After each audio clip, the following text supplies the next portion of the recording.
Tengan muy buenas tardes, jóvenes. Espero que puedan escucharme. ¿Me confirman, por favor? ¿Me confirman que pueden oírme? Sí, licenciado, se le escucha. Ok, muchas gracias. Bien, vamos a dar inicio en tal caso a la actividad correspondiente a este día, en la cual vamos a ver si podemos analizar los principios procesales que aparecen en los primeros artículos del Código Procesal Civil y Mercantil. Pero antes, y como siempre, me gustaría preguntar a ustedes si alguno tiene alguna inquietud, alguna pregunta que quisiera que pudiéramos discutir antes de continuar. Algo que tal vez ha leído y que no le quedó muy claro y que le gustaría que se ampliara. ¿Alguien tiene alguna pregunta que formular? Buenas tardes, Lick. Buenas tardes, le escucho. Sí, tengo una pregunta, como estuve leyendo ahí en los materiales y lo demás, ¿verdad? Correcto, Sobre perfecto. el ámbito de aplicación para en el caso de los procesos declarativos, serían, no sé, ¿verdad? Si sería tanto en las pretensiones que sean declarativas, en las otras que son las constitutivas y la otra también que mencionaba era de condena. Ok. No sé si aparte de ellas hay otra que agregar o solamente esa sería. Tal vez le haría falta la cautelar, es decir, a veces lo que se busca con una pretensión no es, digamos, ni la declaración o constitución de un derecho, de una relación jurídica, sino el aseguramiento o garantía de los resultados de un proceso posterior. Es decir, que se dicte una medida cautelar o de aseguramiento para poder tener aquella seguridad, aquella certeza de que la sentencia que eventualmente se dicte en lo futuro pueda resultar aplicable o ejecutable, es decir, que la sentencia pueda efectivamente satisfacer el interés de la persona que ha logrado una estimación de su pretensión. Entonces, en ese orden de ideas, es interesante que recordemos que nosotros no tenemos un código procesal civil y mercantil como casuístico. Entendamos por casuístico que contiene diferentes casos, de ahí su nombre, casuístico de casos, diferentes casos, y da un procedimiento, una manera de tramitación para cada uno de ellos, eh, como lo era en algún tiempo el derecho romano e incluso nuestro código ya derogado de procedimientos civiles, que era, por qué no decirlo, casuístico, es decir, regulaba casos concretos, específicos, y trataba de darle a cada uno de ellos una tramitación, una forma de proceder. Nuestro código se ha decantado por ser principialista, es decir, por regirse o basarse en principios que tienen, por qué no decirlo, una función muy particular, muy especial, y es dotar de contenido a cualquier tipo de situación jurídica que se pudiera presentar. Pero, por supuesto, siempre es necesario, como abogados, como personas que vamos a tutelar o, bueno, a velar por los intereses de otras personas que confían en nuestra gestión, siempre es importante, como quien dice, conocer qué tipo de pretensión es la que vamos a entablar. Decir qué es lo que nuestro cliente, porque como abogados tenemos personas a las cuales representamos y que nos debemos a ellas, son nuestros clientes, qué tipo de pretensión o interés es el que se va a tutelar o dentro del proceso. Entonces, de ahí que hay pretensiones, digámoslo así, declarativas, hay pretensiones constitutivas, hay pretensiones ejecutivas o de ejecución, hay pretensiones de condena y hay pretensiones también cautelares. Ahora, ¿cuándo un proceso se va a tramitar de conformidad con las reglas del proceso declarativo y cuándo no? Eso es parte de lo que de alguna manera se pretende conocer en estas primeras lecciones. Lo primero que debemos hacer en ese sentido es remitirnos, y quizás voy a aprovechar para ir al Código Procesal Civil y Mercantil. Vamos a ver, creo que esto se me ha dañado.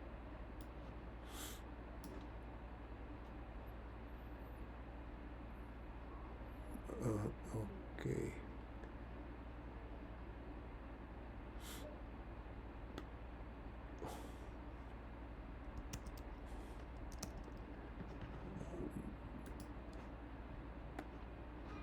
Estábamos viendo la vez anterior ciertos artículos, comenzando con el 239, y quiero ver si puedo hacer esto un poquito más grande.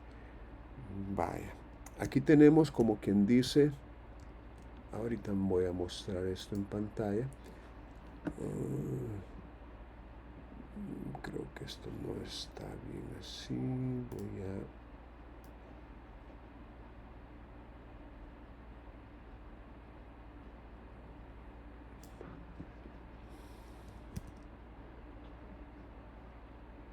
Vaya, el artículo 239 fue uno de los artículos que se les pidió estudiar previo a la participación en el foro de opinión, ¿verdad? Recuerdan.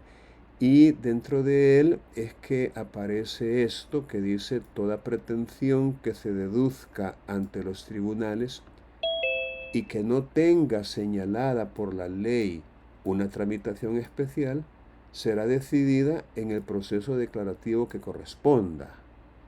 Hasta allí. Es decir, lo primero que necesitamos es determinar si la pretensión que queremos deducir ante los tribunales tiene señalada por la ley una tramitación especial. Entonces, yo les decía que aunque todavía no ha sido objeto de estudio por ustedes, existen una clasificación de los procesos, primeramente en declarativos y especiales, y que dentro de los procesos especiales hay 4, como lo son el proceso ejecutivo, el proceso posesorio, el proceso de inquilinato y el proceso monitorio. Estos procesos ustedes los van a estudiar con más detalle en la siguiente asignatura, que precisamente se llama procesos especiales, civiles y mercantiles. Pero de momento lo que necesitan es tener en cuenta que si la pretensión es, por ejemplo, ejecutiva, entonces para eso está el proceso ejecutivo. Si la pretensión es de inquilinato, igual, para ello está el proceso de inquilinato. Si la pretensión recae sobre la posesión, una acción posesoria de las que regula el Código Civil, entonces para ello se ha diseñado el proceso posesorio. E igual, si lo que necesitamos es, como quien dice, una pretensión monitoria, que en su momento también ustedes lo van a aprender, igual, para eso está el proceso monitorio. En otras palabras, si la pretensión tiene señalada por la ley una tramitación especial, esa es la que prevalece o predomina, esa tramitación especial, ya sea ejecutiva, posesoria, monitoria o de inquilinato. De tal suerte que cuando no la tiene, es que entramos a el proceso declarativo, cuando no tiene una tramitación especial. Y ya dentro de ellos es que analizamos el criterio de la materia o el criterio de la cuantía. Es decir, el criterio de la materia en el sentido de que hay determinadas pretensiones que sin importar la cuantía tienen que ser conocidas en un proceso declarativo común. Y por su parte hay otras pretensiones que sin importar la cuantía tienen que ser conocidas por el proceso abreviado, declarativo abreviado. Y eso es algo con lo cual nos tenemos que familiarizar, aunque para ello sea necesario repetir varias veces, ¿no? Por ejemplo, el artículo 240. Se decidirán por los trámites del proceso común, y aquí está, miren, cualquiera que sea su cuantía,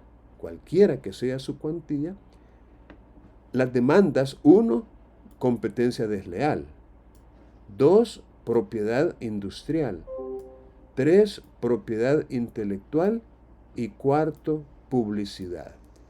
Repito, si la demanda es en materia o en cualquiera de estas 4 materias, entonces el proceso tendría que ser en principio un proceso declarativo común, el que habría que iniciar.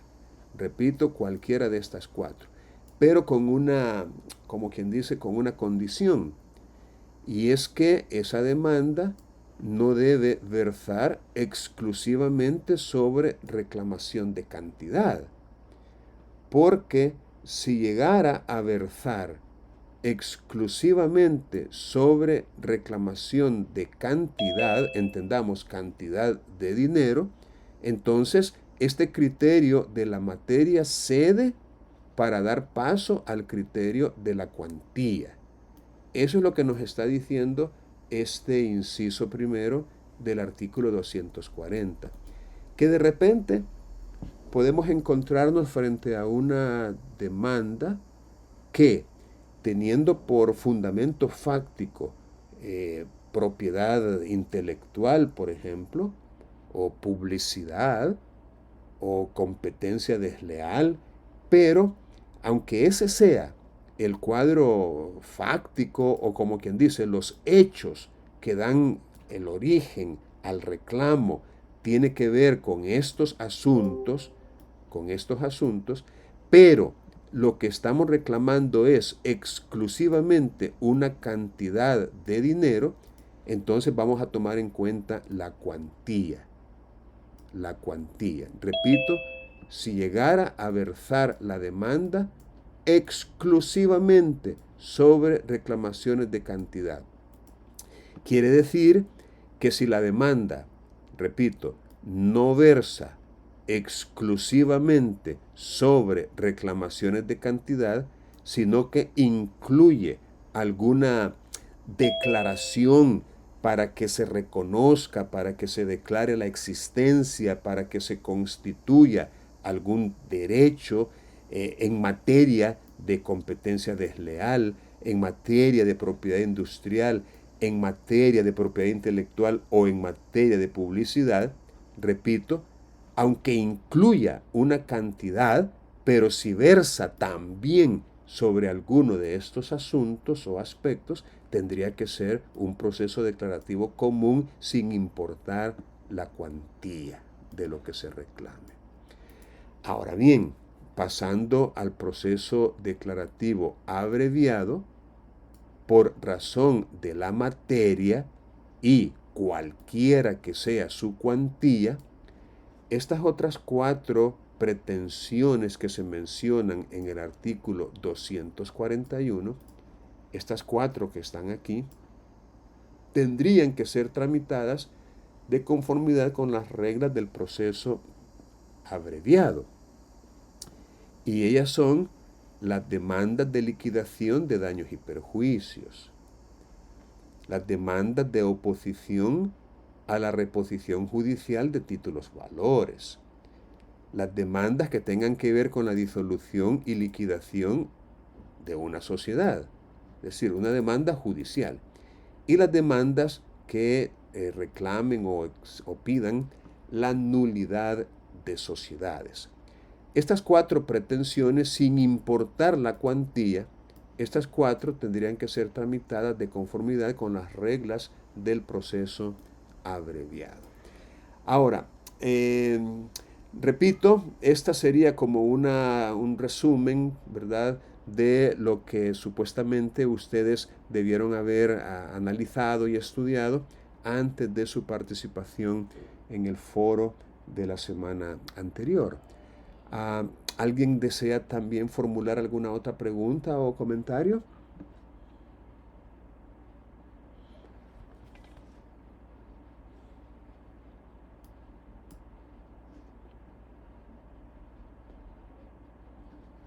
Bien, si no tienen entonces alguna otra pregunta, me gustaría que trabajáramos un poco en una actividad vinculada con los principios que aparecen en el código en los primeros artículos.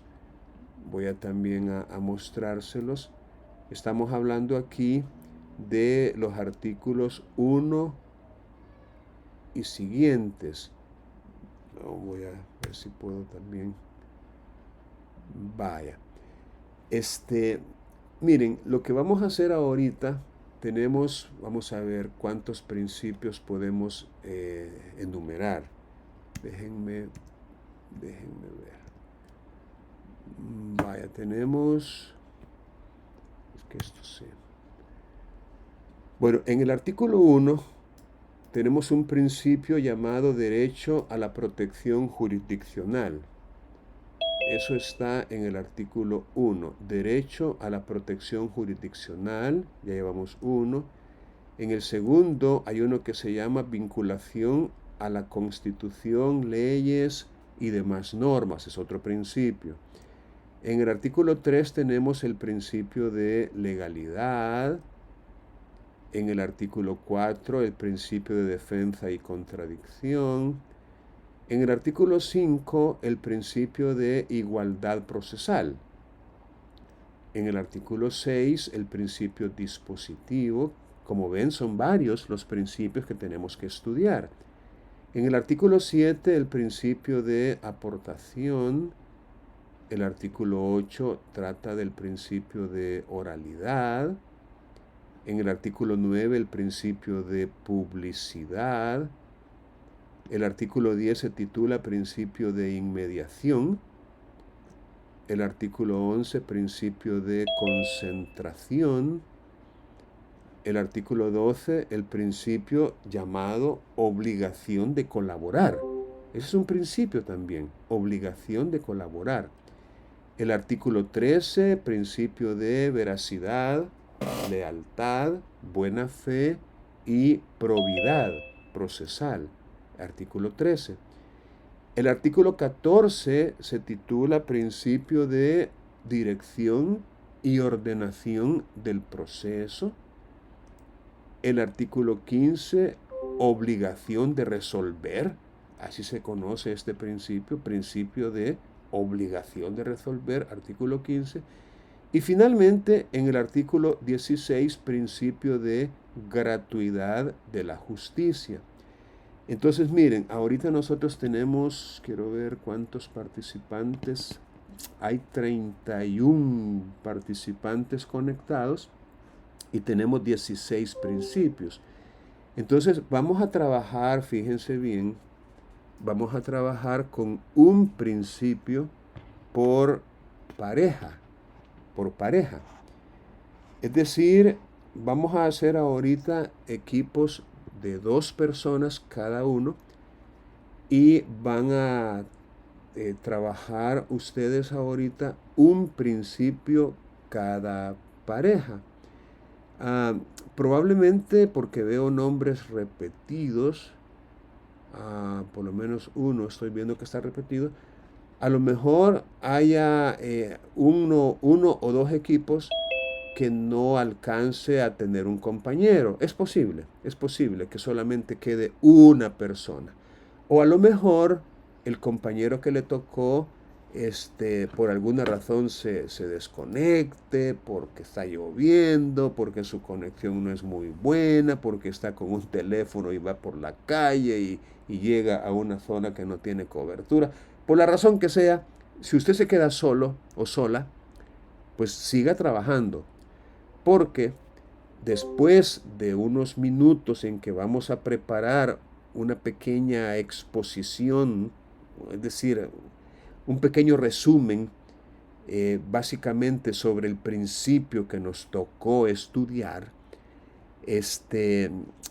entonces vamos a dar el uso de la palabra a ustedes mismos para que puedan compartir con los demás el principio que les tocó estudiar. Ahora, ¿cuál va a ser, como quien dice, la fuente para que ustedes puedan preparar esta breve explicación sobre el principio? Bueno, primeramente el código.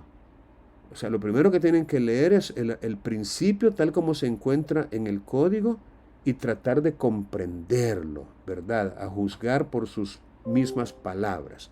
Tratar de comprender en qué consiste el principio y generar a partir de esa comprensión una pequeña explicación para los demás, para sus demás compañeros. Pero también vénganse al Código Procesal Civil y Mercantil comentado, que como les he dicho en otras ocasiones, es una obra de consulta muy valiosa, muy útil, y aquí ustedes van a encontrar también algunas explicaciones de un profesor español, del doctor Cabañas García, que él precisamente explica estos principios procesales. Y me refiero, se lo voy a mostrar en pantalla, a la página, precisamente la página 1 de este libro. Y aquí comienza el desarrollo de estos principios. Entonces ustedes van a tener que buscarlo porque él clasifica los distintos principios procesales contenidos en nuestro código, los clasifica en cuatro grupos. Yo estuve haciendo un pequeño, solo que no creo que lo pueda encontrar, vamos a ver. Aquí está la manera en que este autor clasifica los principios. O sea, él los agrupa en 4 categorías. En la primera categoría, él menciona que son principios relacionados con los derechos básicos de los justiciables, es decir, de los sujetos que intervienen en los procesos, los derechos de los justiciables. Y dentro de estos principios, él menciona el derecho a la protección jurisdiccional, la obligación de resolver y el principio de gratuidad de la justicia como integrantes de un subgrupo llamado alcance del derecho a la tutela, pero también incluye otros principios como son el de, vamos a ver,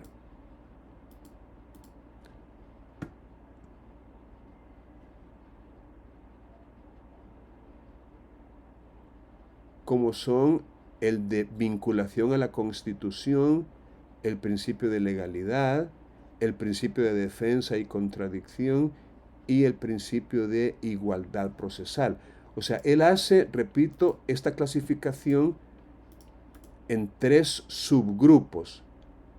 O sea, él comienza diciendo que hay principios que regulan los derechos básicos de los justiciables y los subdivide en tres subgrupos, que son estos: alcance del derecho a la tutela judicial, sujeción del proceso a la Constitución y las leyes y actuación de las partes dentro del proceso.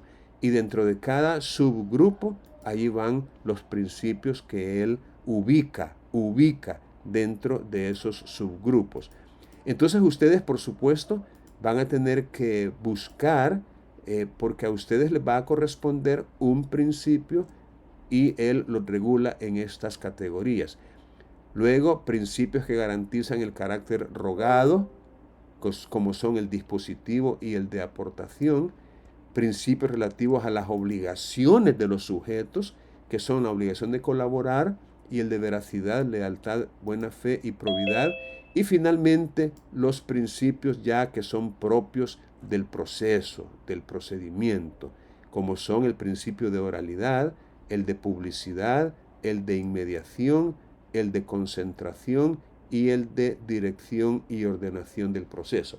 Entonces, repito, nosotros tenemos una suerte de principios diseminados en nuestro código desde el artículo 1 hasta el artículo 16. Y ahorita vamos a trabajar en una actividad que nos permita familiarizarnos con estos principios. ¿Y cómo lo vamos a hacer? Bueno, vamos a dividirnos en equipos o parejas, aunque algunos equipos van a quedar solo con una persona, no importa. Y según el orden en el que nos toque, así va a ser el artículo que vamos a estudiar. Yo voy a dividirlos a ustedes ahorita en salones dentro de la plataforma de Zoom, en salones o se le llama breakout room en inglés, salones. Y si a usted le tocó el salón 1, entonces usted va a estudiar el principio contenido en el artículo 1 del código. Si a usted les tocó el salón 7, pues el principio del artículo 7. Si a usted le tocó ir al salón 11, pues el principio del artículo 11. Eso va a ser aleatorio, por suerte. Si a usted le tocó el 15, pues entonces va a estudiar y va a preparar una pequeña explicación para compartirla con los demás sobre el artículo 15. ¿De acuerdo? ¿Alguna duda que puedan tener en cuanto a esta actividad antes de formar los salones, jóvenes? Vaya, entonces voy a crear ahorita 16 salones y como les dije, en cada uno va a ir uno o dos. ¿De acuerdo? Y vamos a trabajar en esto durante 25 minutos. 25 minutos para que puedan ustedes leer tanto el código como el libro, código comentado, en relación con el artículo que les corresponda. ¿De acuerdo? ¿Alguna pregunta que tengan en cuanto a esta dinámica? Ahorita, repito, les va a aparecer un cuadrito para que usted acepte irse al grupo que le corresponda. Y repito, si le tocó el grupo 6, entonces estudie el artículo 6 del código, el principio que aparece en el artículo 6.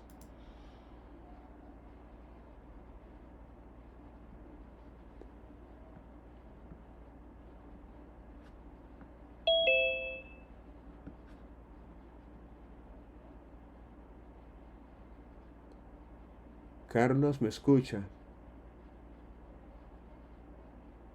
Carlos.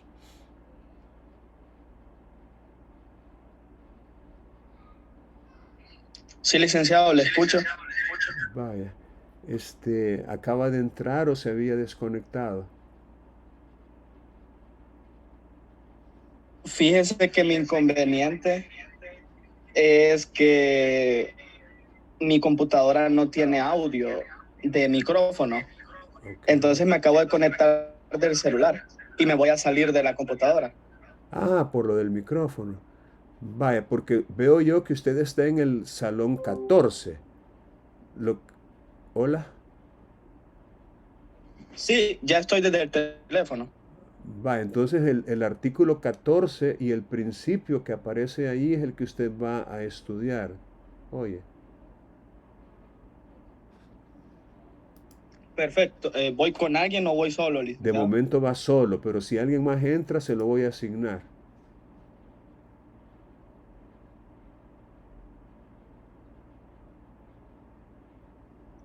Perfecto, perfecto, licenciado. Entonces quedaría a la espera y si no, lo haré yo solo, no hay Correcto, problema. artículo 14. Ok. Licenciado, Hola, le escucho.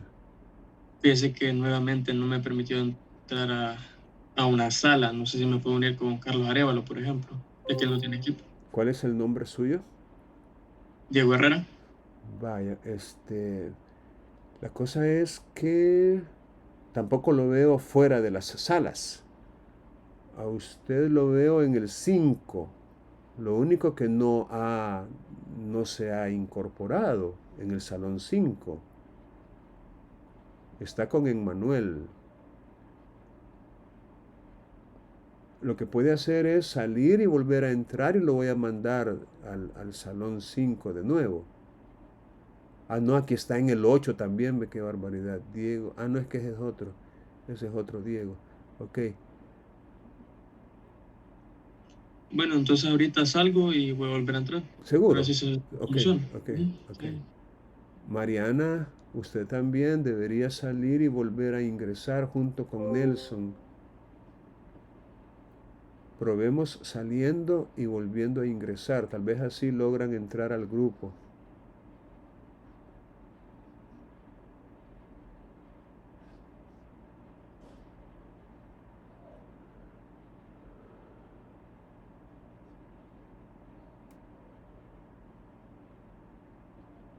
Nelson me escucha.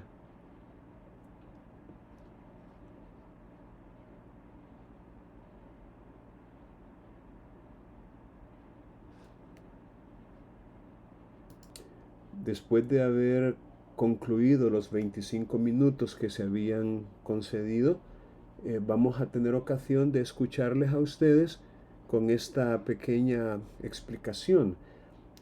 Tengan presente, por favor, que estamos enfatizando un proceso más que de enseñanza, de aprendizaje. Y ahorita yo espero que ustedes puedan de alguna manera coadyuvar con el enriquecimiento del conocimiento para cada uno a medida que compartimos con los demás lo que hemos aprendido. Bien, incluso podríamos no necesariamente hacerlo en el mismo orden. Si ustedes desean, podemos invertir el orden. La verdad es que no importa, no llevan un orden cronológico, ¿verdad? Como que dice, este es el primero, este es el segundo, etc.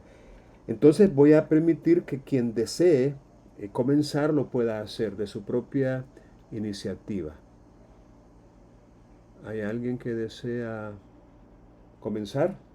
Buenas tardes, licenciado. Buenas tardes. ¿Se me escucha perfectamente? Le escuchamos perfectamente, así es. Bueno, yo estuve en el salón 7 con el compañero Antonio Cruz, si no me equivoco. Okay. Nos tocó analizar el artículo 7 del Código Procesal, que es sobre el principio de aportación, Okay. que se encontraba pues agrupado en el código comentado como un principio que garantiza el carácter rogado del orden jurisdiccional. Okay.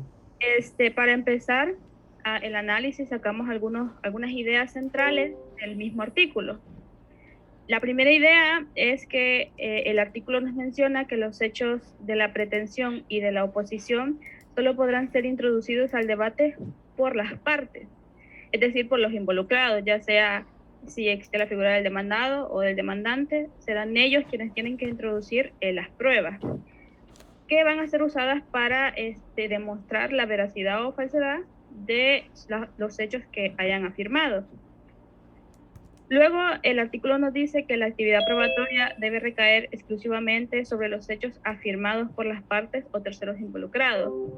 Es decir, que las pruebas que se pretendan meter al proceso en sí deben ser por hechos que exclusivamente ya hayan tratado de ser afirmados y que por ello se introduce la prueba, pues para darles como fuerza.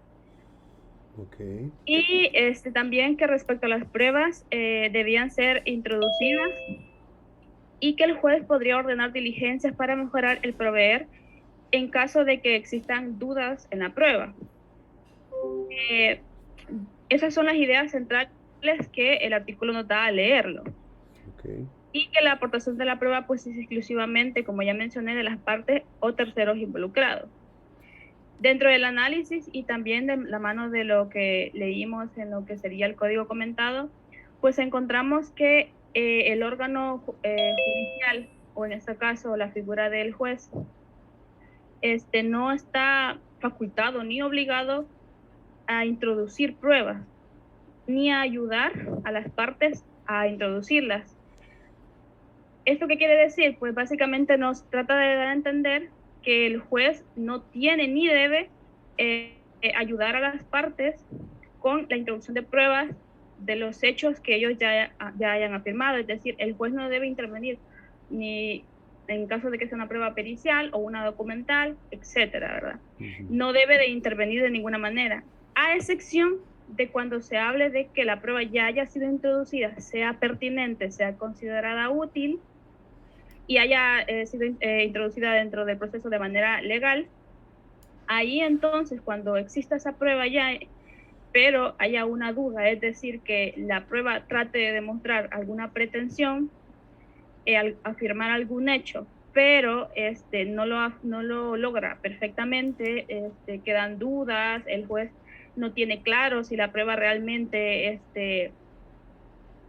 afirma, digamos, de una manera correcta o existan dudas o algo así. Entonces el juez lo que tiene la facultad, y el mismo artículo lo recalca, es de auxiliar para el esclarecimiento de esa prueba. Es decir, que él aporte los medios para que se verifique si esa prueba realmente afirma los hechos de la pretensión o si realmente no responden a lo que la prueba está tratando de demostrar. Entonces, en esos supuestos, el juez tiene esta facultad de auxiliar para el esclarecimiento de la prueba, más no de ayudarles a aportar las pruebas. Y ahí es como menciona en el código comentado que el juez tiene como una especie de rol de observador externo, es decir, él observa externamente las pruebas que las partes aportan y si él considera que es necesario un auxilio, prestarle un auxilio a esa prueba, entonces ahí sí está facultado para poder hacerlo. Entonces ese sería mi aporte. Muy bien, gracias. ¿Usted trabajó con alguien más en ese grupo? Sí, con el compañero Antonio Cruz, si no me equivoco. Ok, Antonio, ¿usted desearía aportar algo más a lo que dijo su compañera? Buenas tardes, ¿me Buenas escuchan? tardes, buenas tardes. Sí, quería como marcar unas ideas que yo también tomé en cuenta, ¿verdad? Ok, Y que este principio también podemos como englobarlo al derecho que pues, sí tenemos de formular, digamos, alegaciones y proponer, como dice, las aportaciones debidas. Y también medio investigué o estuve leyendo una sentencia con referencia 62-4 CM-16-A, que me pareció interesante lo que decía, igual la compañera lo mencionó, y dice que dicho principio prohíbe al juzgador cualquier actividad de aportación de prueba, salvo que se trate de una prueba para el mejor proveer. Y eso es lo que para mí, yo lo que entendí es que si no es necesario, el juez tiene como incluir una prueba, pero que ayude al caso, por así decirlo. Pero en cualquier situación, solo las partes podrían como presentar este tipo de pruebas o alegaciones. Y también me llamó la atención que este principio también figura las llamadas diligencias que conocemos, ¿verdad? Que para, pues sí, esclarecer, como dice, el caso y así poder tratar como de esclarecer cuando sea ambiguo, digamos, alguna pretensión de las partes. Entonces, lo que yo entendí de este principio, y no sé si estoy en lo correcto, y ahí me corriges. no, claro, está bien. Bueno, gracias por el aporte que ustedes han hecho a la discusión de este principio. contenido en el artículo 7. Vaya, miren, lo que yo les quiero decir es que en lo personal yo no estoy como muy de acuerdo, que digamos, obviamente en lo personal, con esa, digamos, facultad que tienen los jueces de ordenar diligencias para mejor proveer. Es que miren, el problema a mi juicio es que no se ve bien, honestamente, no se ve bien que un juez con ese, digamos, ese fin de esclarecer, como lo dice el código, algún punto oscuro o contradictorio, él de su propia iniciativa, por ejemplo, formule algunas preguntas a los testigos que han sido propuestos e interrogados previamente por las partes, o incluso a las partes mismas, porque recuerden que en un proceso civil y mercantil se puede perfectamente producir la declaración de la propia parte y la declaración de la parte contraria.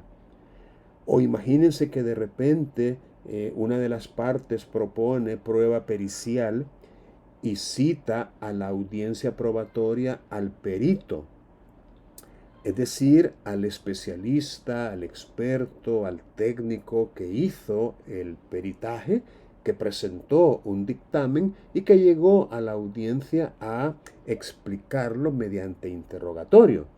Entonces, yo creo, fíjense bien, que si quedan dudas, que si quedan contradicciones, es por algo.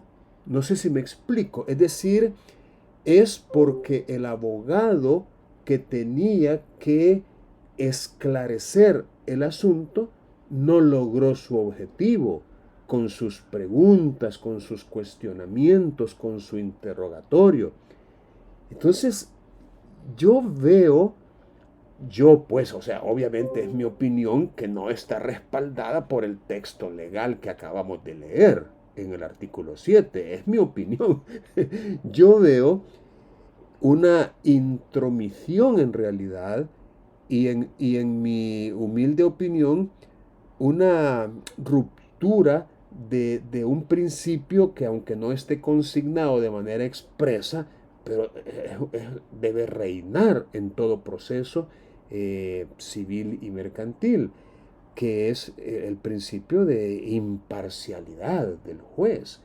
Como lo dijo la compañera, él debe ser un observador externo de la actividad probatoria y no debería, en mi opinión, ni con ese, digamos, fin que parece ser loable, ¿no? Esclarecer. Pero es que, repito, si hay dudas, si hay confusión, si hay oscuridad, es porque el abogado falló. Es decir, le es reprochable, le es imputable al abogado que algunas preguntas dejó de hacer. No sé si me explico. Es decir, el abogado tuvo oportunidades varias para poder dejar bien clarito todos los puntos que pretendía acreditar o probar con ese medio probatorio. Y que de repente uno, fíjense bien, porque ya yo les hablo ya también, digamos, con algunos, con un poquito de experiencia, pues, ¿verdad?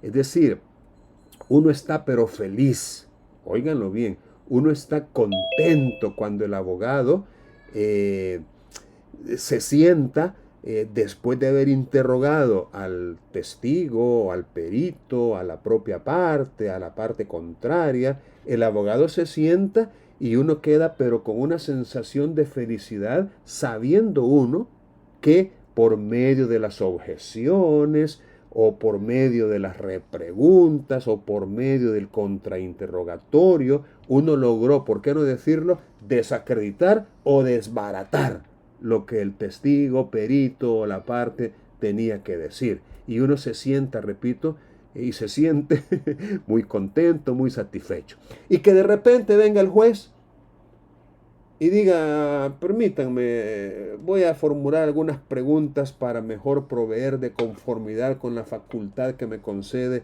el artículo 7 del Código Procesal. A ver, testigo, dígame, ¿y qué fue esto? ¿Y qué fue esto otro? ¿Y por qué fue esto aquí? Y entonces le empieza a hacer la plana al abogado, obviamente de la parte contraria.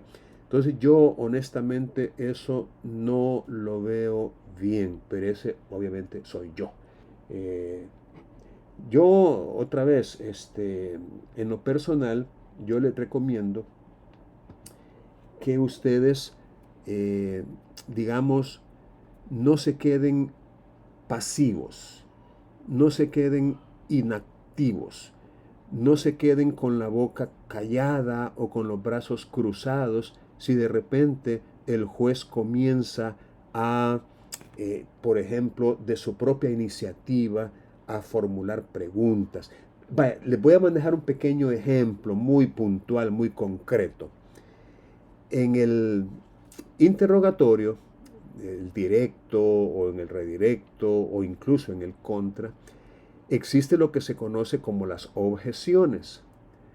Las objeciones es la oportunidad procesal que un abogado tiene para repeler, digámoslo así, para refutar, para contradecir, para impedir que una pregunta, ya sea porque está mal formulada o porque estando bien formulada uno entiende que la respuesta le puede causar daño a su tesis, a su caso, entonces uno con las objeciones, uno pues le dice al juez que no admita esa pregunta, que no permita que el testigo la conteste.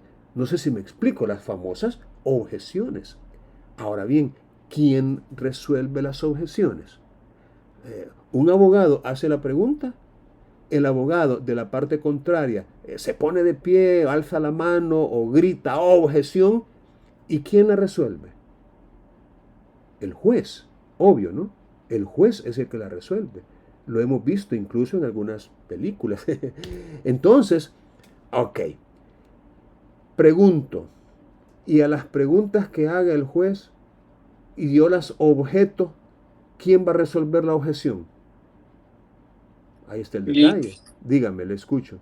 Yo le ponía un mensaje de que yo considero que en ese caso de las diligencias para mejor proveer es bien ilógico porque el juez se convierte en contraparte y a él quién le va a hacer las objeciones, o sea, es decir, o sea, yo considero que esa potestad que le da el código es como, o sea, como dice ahí, ¿verdad? De manera oficiosa y todo, pero es bien ilógica porque cómo te vas a poner a discutir con quien dice no al lugar, o sea, con quien está ordenando lo que es el juicio, o sea, en base al principio de imparcialidad, digamos que lo violaría totalmente. Sí, sí, yo, como le repito, así pienso, ¿verdad? Y pensaría yo que algunos jueces también piensan lo mismo y obviamente se abstienen, ¿verdad? Digamos, de proveer estas o de ordenar estas diligencias. Porque miren, no se queda en preguntas aclaratorias que el juez le pueda hacer a los testigos, peritos o partes. De repente puede salir, ¿por qué no decirlo? Fíjense ustedes que el reconocimiento judicial que se hizo y que lamentablemente yo no pude ir, y razón por la cual delegué a un juez del lugar, porque eso también en su momento vamos a aprender que el juez también está facultado para delegar algunas actuaciones como un reconocimiento, por ejemplo. Yo lo traigo ahorita como ejemplo, ¿verdad? Como ejemplo. Entonces resulta que el reconocimiento no me queda muy claro, ¿verdad? ¿Qué fue lo que pasó allí? Entonces ordeno, para mejor proveer, repetir el reconocimiento.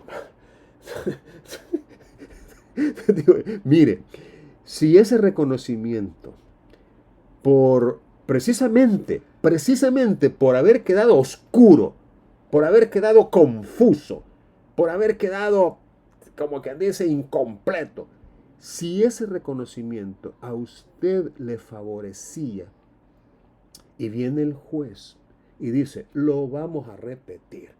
Ajá, no le causa un agravio, no le causa un daño a su caso. Por supuesto que le causa un tremendo agravio y un tremendo daño a su caso, porque lo que el juez está diciendo es, ese reconocimiento no me da para pronunciar sentencia que pueda resultar favorable a los intereses de esta parte. Lo voy a repetir para tener un reconocimiento que me permita fallar con acierto, según él. Miren, nuestro proceso tiene un esquema, ¿cómo es que se le llama? No inquisitivo, esa es la palabra, o dispositivo, que viene a ser equivalente. No inquisitivo, no es un proceso de familia, no es un proceso penal, no es un proceso laboral, no es un proceso en el cual el juez tenga que, ¿por qué no decirlo? Buscar la verdad real. No, es un proceso patrimonial, civil y mercantil, en donde, ¿por qué no decirlo? La verdad real será aquella que se logre acreditar, aquella que se logre demostrar, aquella que se pueda probar. Esa es la verdad que cuenta. De ahí la necesidad como abogados de tener estrategias, técnicas, habilidades de litigación, de formulación de preguntas, de argumentación, etcétera. Porque si nosotros no tenemos esas competencias, obviamente el caso, aunque tengamos, digamos, la razón, aunque la verdad material o real nos pudiera favorecer, pero si no la podemos acreditar, ni modo, mala suerte, mala suerte.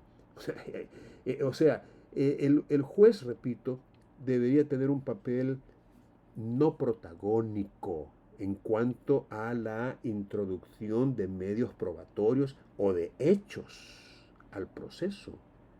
El juez no tiene por qué intervenir de manera, llamémosle, definitiva o decisiva. Claro, los defensores de esta parte en el código, los defensores, no, pero es que mira, eso es respecto de prueba que ya fue debida y oportunamente aportada y controvertida por las partes. Pues precisamente por eso les diría yo.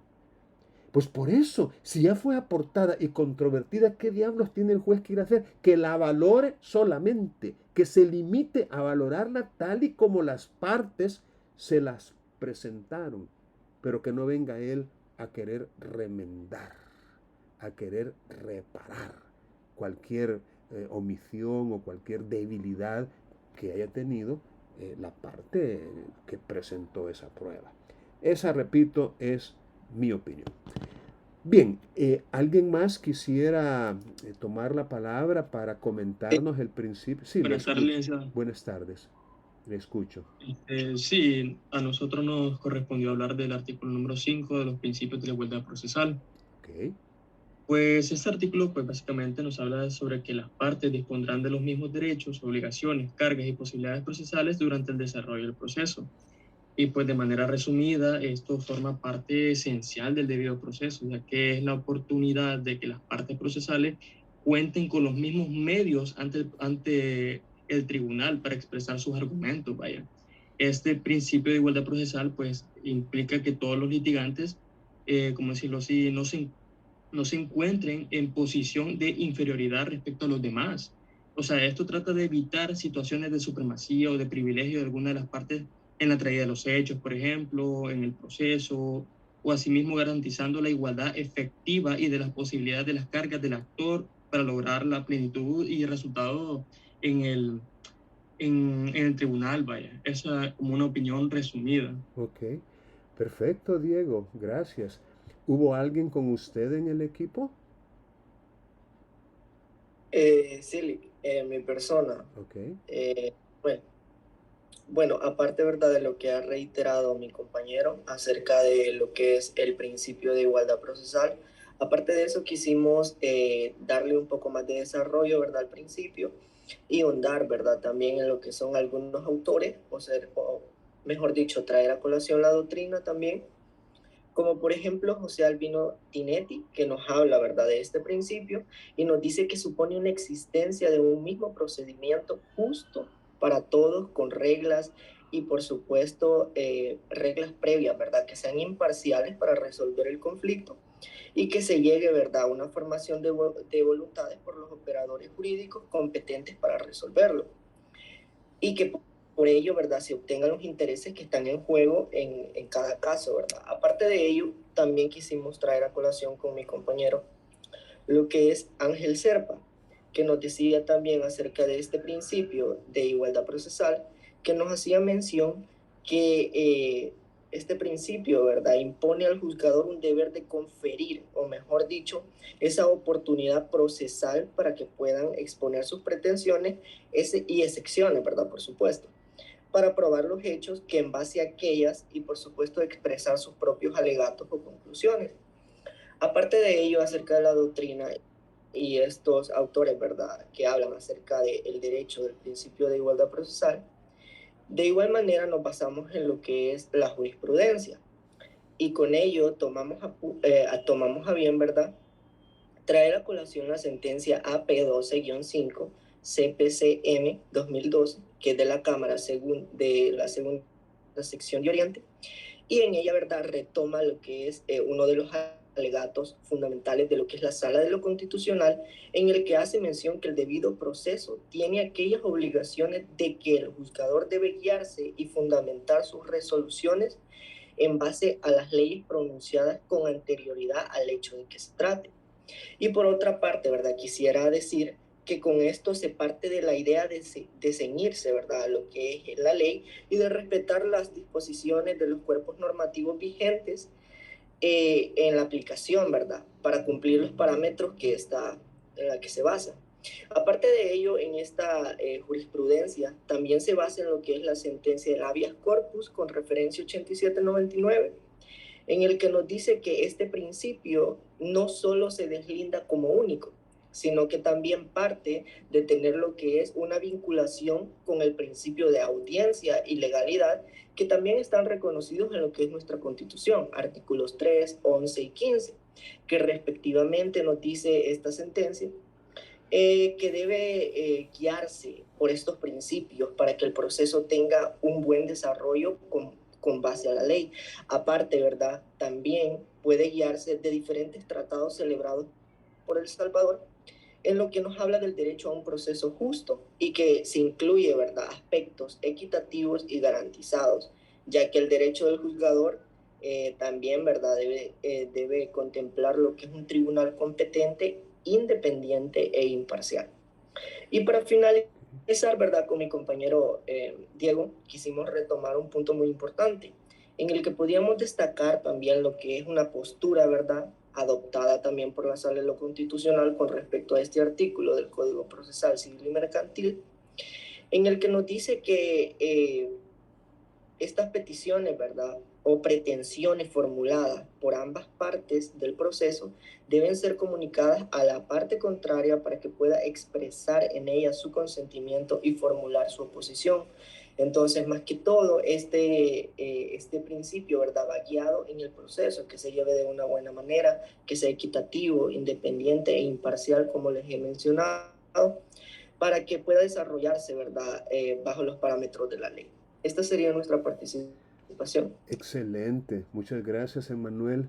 Efectivamente, como podemos darnos cuenta, cuando analizamos un principio y buscamos algunas explicaciones sobre él, en realidad podemos encontrar de diversas fuentes, ¿verdad? Con eso en mente, quisiera pedirles que si ustedes han, digamos, citado alguna jurisprudencia, ya sea de cámara o de sala, y que no aparece, óiganlo bien, y que no aparece ya en el Código Procesal Civil y Mercantil comentado, sino que es algo que ustedes buscaron por aparte, digámoslo así, les pido por favor que lo compartan en el grupo de WhatsApp, ¿verdad? compartan nada más la muy referencia. Y tal vez, por ejemplo, en relación con el principio de igualdad, la referencia de cámara número tal, para que sus compañeros puedan también buscar esa misma sentencia, ya sea de cámara o de sala, y poder también enriquecer su conocimiento sobre ese principio. Pero por favor, si ya está mencionado en el Código Procesal Civil y Mercantil comentado, pues no sería necesario, ¿verdad? Solamente si no lo estuviera en el grupo de WhatsApp. Ahora, yo quisiera dejar para todos una pequeña actividad en relación con este principio de igualdad. Lo primero es, ¿por qué dice igualdad procesal? Es decir, ¿por qué le agrega el término procesal y no se quedó en igualdad? Una idea, digamos, inicial podría ser de que, ¿por qué no decirlo? Hay diversas explicaciones o significados del término igualdad. O quizás hay varias categorías o clases de igualdad. Por ejemplo, el mismo autor en el comentado dice que hay una igualdad material y hay una igualdad formal. Y que de lo que se trata cuando hablamos de igualdad procesal no es de una igualdad material, sino de una igualdad formal. Y es que miren, no podemos nosotros engañarnos a nosotros mismos y pretender ser iguales en el sentido material o literal de la palabra. Eso es imposible. O sea, todos somos diferentes los unos de los otros. Y el proceso no está llamado, como dice el autor, a modificar eso. O sea, vamos a seguir siendo diferentes. Entonces, ¿de qué se trata pues la igualdad procesal? Ya lo explicaron de una excelente manera sus compañeros. A tener las mismas oportunidades dentro del proceso, tanto de alegación como de prueba. Que en ningún momento el juez vaya a favorecer a una de las partes en detrimento de la otra. Sin embargo, y aquí viene la otra cuestión que les pido que ustedes analicen, dice aquí en el inciso segundo de este artículo, las limitaciones a la igualdad que disponga este código. ¿Cómo así? O sea, las limitaciones a la igualdad, aquí lo tengo en pantalla, miren, las limitaciones a la igualdad que disponga este código. O sea, sí, dígame. Disculpe. Sí, le escucho. De hecho, yo ahorita que estaba leyendo el código, encontré un excelente ejemplo de eso. En el caso de las medidas cautelares, ahí no vemos una igualdad totalmente. ¿Por qué? Porque se van a decretar sin audiencia de la contraparte. Es decir, no están en la misma posición de igualdad. Muy bien, gracias. Precisamente, Edwin, a eso se refiere este comentario que yo estoy haciendo, ¿verdad? Que el código en esta parte nos está diciendo expresamente que el código dispone limitaciones a la igualdad, pero que esas limitaciones no deben aplicarse de tal manera que generen una pérdida irreparable del derecho a la protección jurisdiccional. Entonces, mi punto aquí era precisamente dejar en ustedes esa inquietud de buscar en el código ejemplos, ¿verdad? Y qué bueno que el compañero ya nos trajo uno de ellos, ejemplos de esas limitaciones a la igualdad.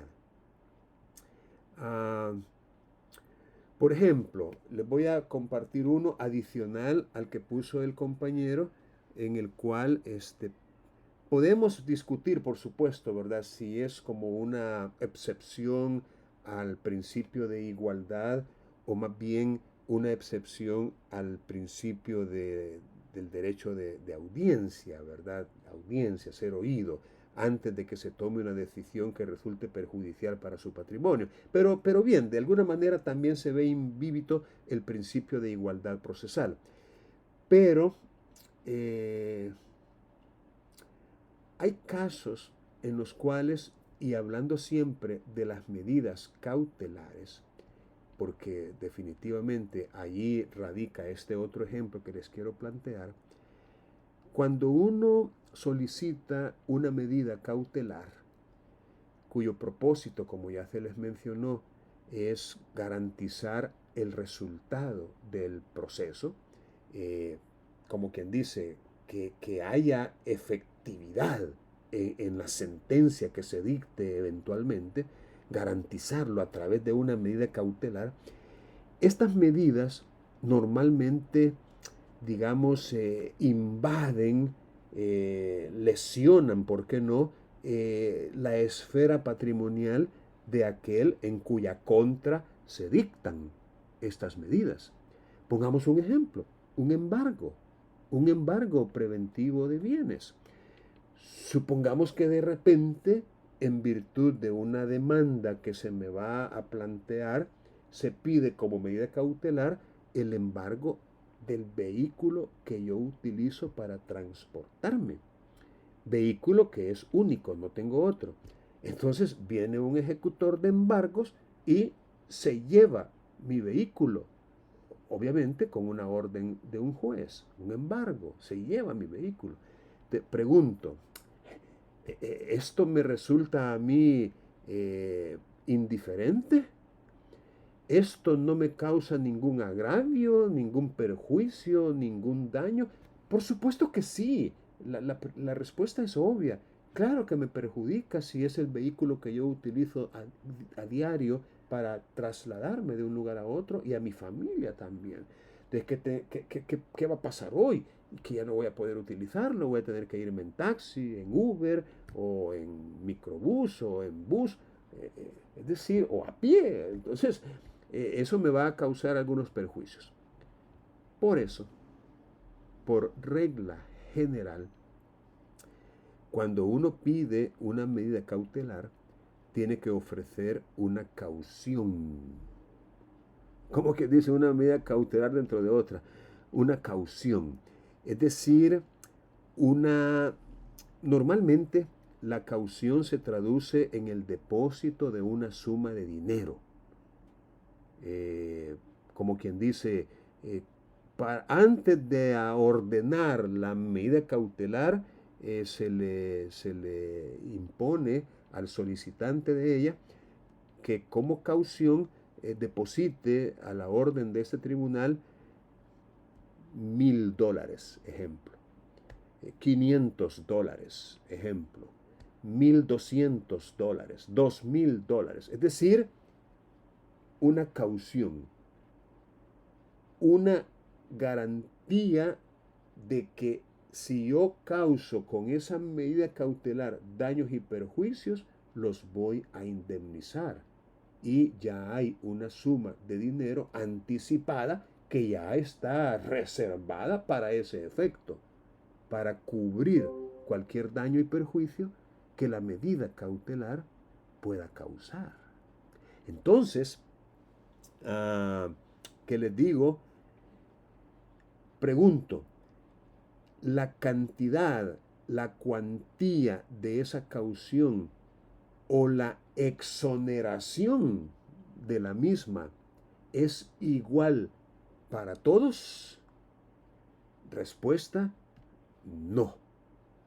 Es decir, ahí podemos nosotros encontrar una limitación a la igualdad, en el sentido de que si el solicitante es una persona de escasos recursos económicos, o bien no se le pide que rinda esa caución, o la cuantía de la misma es, como quien dice, mínima. Ejemplo, Si una señora que vende tortillas va a demandar a un banco, o sea, no podemos decir que sean iguales, ¿verdad? Materialmente hablando. Entonces, en ese caso concreto, a la señora que va a demandar, pues no se le exige que rinda una caución porque va a litigar contra alguien que económicamente es mucho más poderoso que ella. Caso contrario, si fuera el banco el que va a demandar a la señora que vende tortillas en el mercado, entonces ahí sí, el banco va a tener que dar una caución lo suficientemente abundante para poder garantizar cualquier daño o perjuicio que con esa medida cautelar se pudiera causar. Bien, vamos a quedar pendientes con la continuación de esta discusión para la siguiente sesión, que como ustedes han de recordar, también será virtual. Entonces yo les pido que los compañeros que todavía no han pasado, que son la mayoría, todavía pueden preparar algo y vamos a continuar con esta misma dinámica en la próxima sesión. ¿De acuerdo? De momento voy a... Sí, le escucho, dígame. Solo quería retomar una opinión que no sé si está en lo correcto y quería que me lo aclarara. Okay. Fíjese que, bueno, no sé si estoy en lo correcto, ¿verdad? Fíjese que eso no quisimos andar, ¿verdad? Con mi compañero tanto en ese punto que de este principio, ¿verdad? Pero quería ver si estaba en lo correcto. Como el artículo, ¿verdad? Nos hablaba que existen, ¿verdad? Que debe existir una igualdad en la ley o una igualdad en el proceso, por así decirlo, ¿verdad? Pero que existían diferentes excepciones. Y entre ellos decía que se admitían procedimientos privilegiados y que referente a esto hablaba un autor del fuero constitucional acerca en este principio. Entonces, tomando a bien esto, habíamos investigado también por otra parte, ¿verdad? Que este fuero constitucional en este principio de igualdad nos dice que el principio, ¿verdad? Nos dice que debe aplicarse la igualdad para todos. Sin embargo, con este fuero constitucional existe como un blindaje que se les da a personas que están en cargos de poder, por decirlo así, el cual violenta el principio de igualdad procesal, o sea, se le da como un proceso especial a estas personas y no se rige por un proceso igualitario como una persona cualquiera, pues. Sí. Bueno, en ese sentido, lo que yo podría aportar es lo siguiente. Ya sentamos como base que la igualdad material no es algo real, o sea, no es cierto que seamos todos iguales. Por eso hay un aforismo, yo no sé si ustedes lo han escuchado antes, que dice de que lo que debe hacerse es tratar igual a los iguales y desigual a los desiguales.